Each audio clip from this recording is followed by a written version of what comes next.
น้ำเอ่ยน้ำตาหลั่งมาแทบกันบ่ไหวน้ำฝนหลั่งลงท่วมใจน้ำป่าไหลท่วมลงข้างมือ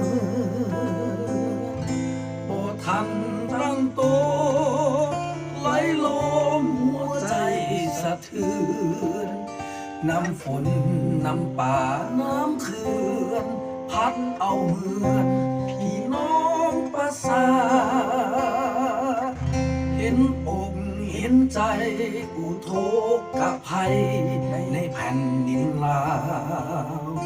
สายน้ำพัดเป็นสายยาวเฮาคนลาวสะอื้นน้ำตาห่วงแห่งห่วงใจพี่น้องพ่อแม่อาผ่านวิกฤตกับสายทาราเส้นน้ำตาผ่านไปได้อดทนสู้สนด้วยความแข็งแกร่งยึดมั่นด้วยกำลังแห่งเข้มแข็งด้วยกำลังใจยังอยู่เคียงข้างทุกท่านผู้ประสบภัยมอบเพลงเป็นกำลังใจสู้ต่อไปผ่านพ้นด้วยดีน้ำในสายตาหลั่งมาพบกันบ่ไหวสงสารพี่น้องลาวใต้น้ำพัดไหลกับสายนาทีขอพระคุ้มครองขอวอนเจ้าแม่ธรณีขอให้ผ่านไปได้ดีนับจากวันนี้อย่าได้มีอีกเลยอดทน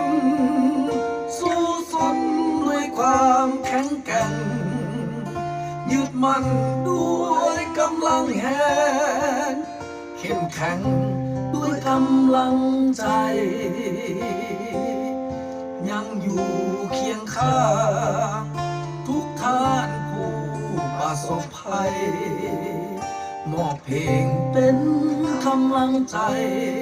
สู้ต่อไปผ่านพ้นด้วยดีน้ำในสายตาหลั่งมาพบกันบ่ไหว